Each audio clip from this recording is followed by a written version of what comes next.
আসসালামু আলাইকুম। Stock market ট্র্যাকলিক YouTube চ্যানেলে নতুন আরেকটি ভিডিওতে আপনাদের স্বাগতম।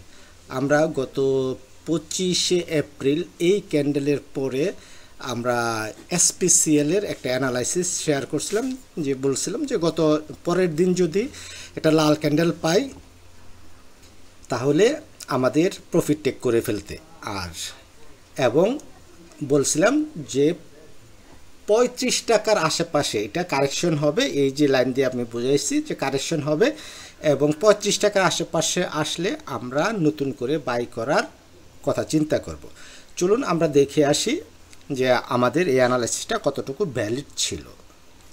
তবে শুরু করার আগে বলতে চাই, শেয়ার বাজারে বিনিয়োগ ঝুঁকিপূর্ণ, তাই জেনে বুঝে নিজের ইচ্ছায় বিনিয়োগ করুন। আমার এই আলোচনা কখনোই আপনার বাই সেল নির্দেশনা প্রদান করে না।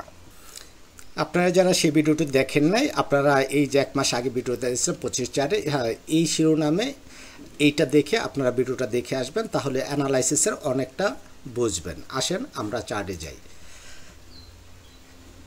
দেখেন এই চার্ট কি বলে, আমরা কেন বলছিলাম এটা ডিস্ট্রিবিউশন জোন বা প্রফিট টেকিং জোন। এই যে ক্যান্ডেল, এই 27 তারিখে এই ক্যান্ডেলটা একটা বেয়ারিশ ক্যান্ডেল ছিল, যদিও একটা লাল ক্যান্ডেল না, তবে এটা একটা শুটিং স্টার ক্যান্ডেল এবং এইটাও শুটিং স্টার ক্যান্ডেল, তাহলে আমাদের এটা সেল ছিল। এবং বলছিলাম এই যে একটা মেডিকেশন ব্লক, এই ব্লকে আসলে আমরা শেয়ারটা বাই করার অপরচুনিটি খুঁজব। তাহলে এই যে 35 টাকার কথা বলছিলাম, আমাদের কিন্তু এই ক্যান্ডেলে দেখেন 35 টাকা 20 পয়সা পর্যন্ত শেয়ারটা নামছে। তার মানে আমরা এই শেয়ারটা নিয়ে আমরা ভবিষ্যৎ পরিকল্পনা আমরা করতে পারি। তাহলে চলেন আমরা ভবিষ্যৎ পরিকল্পনা করি। আর এই যে এইটা ছিল আমাদের এই যে এই এরিয়া দিয়ে আমরা বুঝাইছিলাম 42 টাকা 80 থেকে 45 টাকা 80, এটা হলো আমাদের প্রফিট টেকিং জোন বা সেল সিগন্যাল। সব কিছু মিলে গেছে, এখন আমরা পরিকল্পনা সাজাবো। আমরা ফিবোনাচি ড্র করলাম, ফিবোনাচি অনুযায়ী দেখতে পাচ্ছি আমাদের শেয়ারটা গোল্ডেন জোনে আসছে, যেটা ফিবোনাচির গোল্ডেন জোন হলো 61.8% থেকে 78.6%। তাহলে এইখান থেকে সে একটা সাইডওয়েজ মুভমেন্টে আছে শেয়ারটা। তাহলে সাইডওয়েজটা যদি আমরা কল্পনা করি বা ড্র করি, তাহলে এইটা আমাদের সাইডওয়েজ মুভমেন্ট। তার মানে এই শেয়ারটা যতক্ষণ পর্যন্ত এই জোনে আছে, শেয়ারটাকে আমরা অবজার্ভে রাখবো এবং বাই অপরচুনিটি আমরা খুঁজবো। আমরা বলি যে আমরা MA20কে প্লট করি। MA20কে প্লট করলে আমরা দেখব কি, আমরা 37 টাকা 10 পয়সা আমাদের বলি MA20 পয়েন্ট।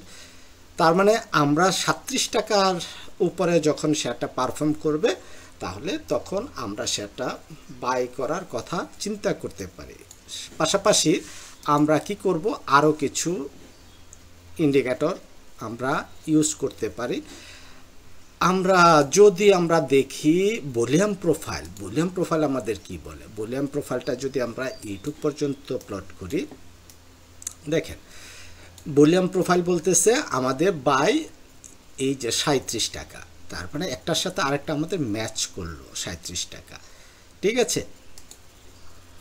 পাশাপাশি আমরা RSI যদি দেখি, RSI এই 40 কাছে উপর থেকে নেমে 40 কাছাকাছি এসে ওঠার চেষ্টা করতেছে। এদিক দিয়ে ম্যাকডি কী করতেছে, ম্যাকডি রেট থেকে হালকা রেটে কনভার্ট করে আসতেছে।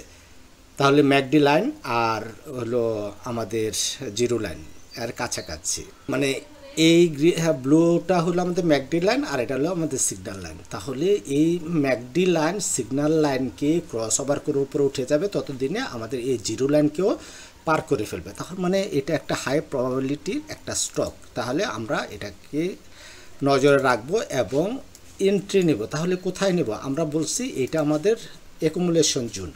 অ্যাকুমুলেশন জোন মানে 35 টাকা 20 পয়সা থেকে 39 টাকা 40 পয়সা। এই যে আরেকটা ব্যাপার 39 টাকা 40 পয়সা, এইটাকে যদি আমরা পিবোর্ড কল্পনা করি, পিবোর্ডটাও আমাদের 39 টাকা। তার মানে 39 টাকা একটা হলো বড় একটা ক্রাইটেরিয়া, যেটাকে আমাদের বাধা হিসেবে কাজ করবে। তো এই বাধা যদি পার করতে পারে, তাহলে শেয়ারটা একটা আপ ট্রেন্ড করতে মানে মোটামুটি বড় ধরনের একটা আপ ট্রেন্ডে যাবে, এটা বলা যায়। তাহলে আমাদের এই বাধা পার করা পর্যন্ত আমাদের অপেক্ষা করতে হবে। বাট আমরা যদি একটু আগে থাকতে আর্লিতে আমরা শেয়ারটা কিনতে পারে, তাহলে দেখা যায় আমাদের রিস্ক রিওয়ার্ড রেশিওটা আরও ছোট হয়ে আসবে। তাহলে আমরা এই 39 টাকাতে একটা ল্যান্ডমার্ক ধরে 39 টাকার উপরে যখন শেয়ারটা পারফর্ম করবে তখন আমরা এটা কোয়ান্টিটি বাড়াবো। বাট ইনিশিয়ালি আমরা শেয়ারটা কোথায় এন্ট্রি নেব, এই যে 37 টাকা আগামী দিন বা আগামী পরের দিন মানে রবিবার বা সোমবার যদি 37 টাকার উপরে ক্লোজিং নিশ্চিত হয় তাহলেই শেয়ারটাতে আমরা অল্প করে এন্ট্রি নেব। আর যখন শেয়ারটা এই যে 38 টাকা 40 পয়সা, এই 38 টাকা আমাদের একটা ল্যান্ডমার্ক, হ্যাঁ এইটাও যদি পার করে ফাইনালি আর কি 39 টাকা যদি পার করে শেয়ারটা, তখন আমাদের ফুল লোড নেব। তার মানে আমরা 37 টাকায় আমরা পার্শিয়াল লোড নেব আর 39 টাকা পার করলে আমরা ফুল লোড নেব। এই বুঝলাম। এখন আমাদের স্টপ লস কোথায় হবে, আসেন আমরা পুরা চার্টটা এঁকে নেই। তাহলে আমরা ড্র করে নিলাম। আমরা যদি 37 টাকা থেকে শুরু করে আমরা কি 39 টাকা এই মধ্যে আমরা শেয়ারটা বাই কমপ্লিট করব। আর সেই হিসাবে রিস্ক রিওয়ার্ড রেশিও যদি আমরা দেখি তাহলে 1:4.5, একটা অনেক বড় একটা রিস্ক রিওয়ার্ড রেশিও। ঠিক আছে, আমাদের তাহলে প্রথম এটা হলো যে এই দুটা আঁকলাম AB = CD, সেই সূত্র ধরে আমরা এটাও মুছে দিই। মুছে দিয়ে আমরা দেখি আমাদের প্রথম প্রফিট টেকিং জোনটা কোথায় হবে। আমাদের প্রথম প্রফিট টেকিং জোনটা হবে 44 টাকা থেকে 47 টাকা। আর আমাদের দ্বিতীয় প্রফিট টেকিং জোনটা হবে 53 টাকা থেকে 55 টাকা। তাহলে যদি আমরা 53 থেকে 55 টাকা পর্যন্ত আমরা শেয়ারটা সেল করতে পারি তাহলে আমাদের প্রফিট কত হবে, আমাদের অলমোস্ট 55% আমরা শেয়ারটা থেকে প্রফিট পেতে পারি। তো এই ছিল আমাদের ভিডিও। যারা এখনও আমার চ্যানেলটাকে সাবস্ক্রাইব করেন নাই তারা চ্যানেলটা সাবস্ক্রাইব করে নেবেন। আর যারা আমার ফেসবুক পেজটাকে ফলো করেন নাই এখনও, তারা এইখানে যাবেন, এই মোর বাটনে ক্লিক করে আমাদের ফেসবুক পেজ ফলো করবেন, আমার টেলিগ্রাম গ্রুপ ফলো করবেন, আমার ফেসবুক প্রোফাইল ফলো করবেন। ভালো থাকবেন সবাই। আল্লাহ হাফেজ। আসসালামু আলাইকুম।